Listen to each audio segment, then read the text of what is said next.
Hello Internet. So real quick, I'll try and make this last video and this one make a little bit more sense. I was running late last week and I actually got a video recorded, but I didn't manage to edit it and add pictures and stuff like that, and it wouldn't have been up till Tuesday or so, so I kind of talked myself out of it. And then over the course of writing this episode, I went back and questioned my previous decision, so I think I'll just try and get both of them out there in the same day or so. Anyway, sorry, things should be back to a more normal schedule after this week, hopefully. Alright, so in car stuff, I've got news on that $35,000 Tesla Model 3 that's finally a thing. Peugeot is returning to North America, and Honda's moving some of its manufacturing to North America as well, and more. But we'll kick it off with the thumbnail, and we'll start out with Tesla, as it's saying goodbye to all of its dealerships across the country. That's correct. Tesla announced this week that over the course of the next few months, Tesla dealerships will begin winding down their inventories. And that includes all the 80-plus dealerships in the US, along with about 200 total worldwide. Some of the locations in high-traffic areas will remain open, however, to function as showrooms and information centers. The reason for this? Well, Tesla plans on moving to exclusively online sales to essentially bring down their overall costs. In the Thursday announcement, Tesla stated that the move will bring down costs by 6% across the board.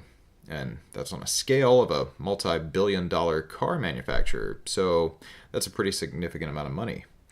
And keep in mind that Tesla has achieved a pretty impressive feat in the last few months when it managed to surpass BMW to become the world's third largest automaker in terms of market value. And what's even crazier, if you look at the stock price, it currently sits just under $300 a share, which is pretty much eclipsing all of its competitors. Sorry, the chart's a little bit outdated, but you know. In addition to saving a little cash, there's some good news out there for everybody else as well. In the same announcement, Tesla also informed us that the long elusive $35,000 Model 3 is finally here.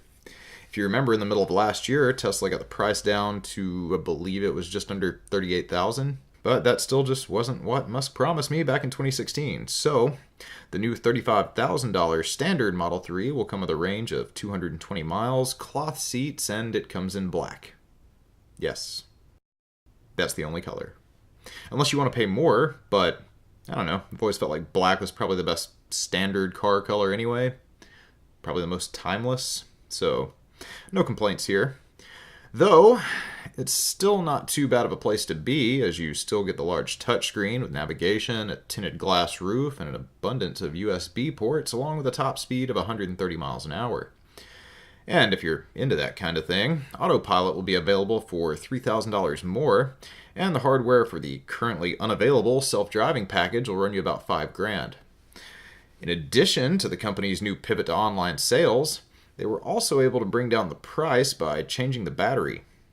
As the previous single-motor Model 3 used the same battery with software restrictions, the new Model 3 will actually use a different battery with less capacity that's also cheaper to produce. Oh, and before I wrap up the Tesla news, there's an even newer Model 3 coming out shortly after this one, called the Range Plus, that'll use the same innards.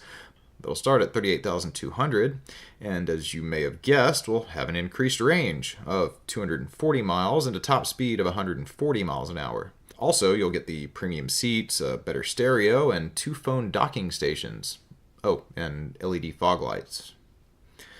And while we're talking about EVs, let's talk about Rivian. As you know, the company plans to hit the market within the next year or two with an all-electric truck known as the Rivian R1t, and an SUV known as the Rivian R1s. And these two vehicles will essentially be the same. Kind of like how your neighbor's old Blazer looks a lot like that S10 you used to drive. Only #current year. Meaning that Rivian plans, like with most electric platforms, to basically just sell everyone the same skateboard with a different shell on top. Well, that makes testing the vehicle a lot easier apparently, as rather than using their own truck body when road testing the R1T, the development team simply slapped a Ford F-150 body on it and called it an evening. Rivian chose the F-150 due to the fact that the wheelbase on both trucks are very similar. And apparently this has been going on in the Detroit area for some time now, as in a recent Detroit Free Press interview with the company's founder, R.J. Scaringe, he said, "They're all over the place, but nobody knows it." Not creepy or anything. And like I said, we can expect to see them on the road in their final form in the next 2 years. Alright, so now let's talk about Honda, as there's been a pretty big shakeup recently as Honda announced that it would close 2 production plants, both of which produce the Honda Civic for the world market. One in Swindon in the UK that produces the hatchbacks, and the other in Turkey, and it produces the sedans. Honda made the decision that global Civic production should be moved to North America in order to streamline the brand's production and to help Honda with the goal of having 2/3 of its revenue coming in from EV sales by the year 2030. Honda manufactured a pretty impressive 1.84 million vehicles in North America in 2018, and that number will go up. Though no word yet on exactly where Honda plans to build all of the Civics, but I guess we'll find out soon. Also, if successful American EV startup companies aren't your kind of thing, then there's good news for you here too, as French brand Peugeot announced that Puegeot announced recently that it's going to be making its return to North America after almost a 30-year absence. Apparently, they got word that the common folk were sewing lion banners in secret and praying for the day of their return. Peugeot's parent company has actually been operating in the US since 2017, though, when it opened up a local ride-sharing business called Free to Move. But it may be a minute before we actually start seeing an abundance of subcompact front-wheel drive French hatchbacks out on the road. 2026 to be exact. Yeah.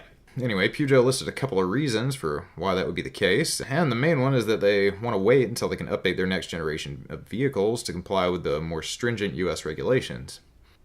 And I personally think they'd also like a little time to, let's say, focus on getting some more vehicles out there that would at least have a chance of being popular here in the new world.